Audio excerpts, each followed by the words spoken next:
Selamat sore saudara yang terkasih di dalam Tuhan. Saat sore hari ini kita akan belajar, kita akan melihat bagaimana kebenaran Tuhan yang dinyatakan melalui firman-Nya. Kita melihat apa yang terjadi ketika manusia hidup bersekutu dengan Tuhan. Kita dapat melihat bagaimana kehidupan Ayub. Dia adalah orang yang saleh, orang yang takut Tuhan, orang yang mengerti akan kehendak Tuhan. Akan tetapi hidupnya tetap mengalami penderitaan. Lalu bagaimana dengan janji Tuhan? Bahwa orang yang hidup takut akan Tuhan, maka Tuhan memelihara. Apakah di dalam pemeliharaan Tuhan itu penderitaan tidak ada? Ataukah di dalam penderitaan itu Tuhan tidak memperhatikan? Kita akan belajar Ayub pasal yang ke-14 ayat yang ke-7 sampai ayat yang ke-9, bahwa masih ada harapan bagi pohon ketika dia ditebang. Karena apa? Ketika akarnya menyentuh air, maka ia akan bertunas kembali dan memunculkan tunas yang baru. Tetapi bagi manusia, ketika sudah pada waktunya untuk dia kembali kepada Tuhan, maka berakhirlah harapannya. Lalu apa kaitannya dengan bagian ayat ini? Dalam bagian ini ada beberapa hal yang harus kita lakukan sebagai orang percaya. Ada beberapa hal yang harus kita lakukan. Yang pertama, sebagai orang percaya, agar kita tetap memunculkan tunas yang baru, agar kita memiliki keturunan yang tetap mengasihi Tuhan.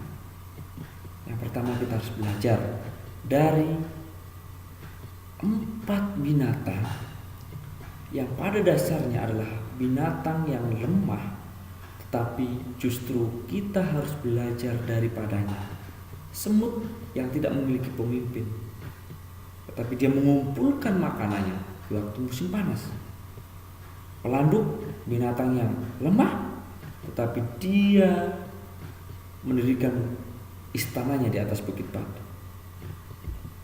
Belalang, tak ada pemimpinnya, tetapi dia berbaris dengan demikian rapinya. Juga cicak, binatang yang dapat kita tangkap, tetapi dia ada di istana raja. Kita dapat melihat di dalam Ayub, di dalam Amsal maksudnya, pasal yang ke-30.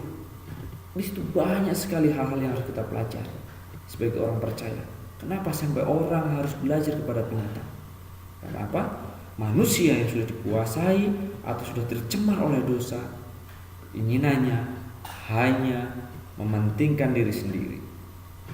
Mau segala sesuatu yang enak, mau segala sesuatu yang serba instan, tapi tidak pernah memikirkan apa yang menjadi kehendak Tuhan bagi hidupnya. Lalu yang kedua, kenapa pohon masih bisa memberikan tunasnya ketika akarnya menyentuh air? Kita melihat Mazmur pasal yang pertama. Berbahagialah orang yang merenungkan Taurat Tuhan siang dan malam. Apa saja yang diperbuatnya berhasil. Ini menyatakan bahwa air adalah sumber kehidupan. Lalu di dalam kekristenan, Yesus mengatakan bahwa dirinya adalah air hidup. Kalau kita mau hidup, kita harus ada di dalam sumber air itu. Pentingnya bagi kita agar kita tetap menghasilkan keturunan yang takut Tuhan, keturunan yang memberikan tunas yang baru, keturunan yang memberikan pengharapan baru. Pentingnya adalah kita selalu tinggal di dalam air hidup itu, sehingga kita tidak pernah laju dan apa yang kita perbuat berhasil. Karena apa? Karena Yesus sumber segalanya. Oleh sebab itu sebagai orang percaya, janganlah hanya menghendaki berkat Tuhan, janganlah hanya mengingini berkat Tuhan, tetapi sumber dari berkat itu, itulah yang harus kita capai. Kalau kita ada dalam sumber berkat itu, maka segala berkat akan kita nikmati. Oleh sebab itu penting bagi orang percaya untuk selalu ada di dalam sumber air kehidupan itu. Nah, oleh sebab itu saudara, biarlah kita tetap ada di dalam sumber air hidup, maka apa yang kita harapkan, apa yang kita inginkan di dalam Tuhan, kita akan menikmatinya. Sebab janji Tuhan adalah, jika engkau meminta apa saja dalam namaku, ku di sini adalah Yesus, maka Bapakku yang di surga akan memberikan kepadamu. Kita amini janji Tuhan ini, bahwa janjinya ya dan amin. Oleh sebab itu dalam pertemuan singkat ini saudara, biarlah firman Tuhan sore hari ini menguatkan kita, memotivasi kita untuk selalu ada di dalam takut akan Tuhan. Kita belajar bagaimana Ayub ketika ia harus menghadapi 10 peti mati, harta bendanya habis, istrinya meninggalkan dia, tetapi dia masih bisa mengucap syukur. Inilah yang dipesankan oleh Rasul Petrus, bahwa kita harus mengucap syukur dalam segala hal, apapun yang kita hadapi, karena itulah yang dikehendaki Allah.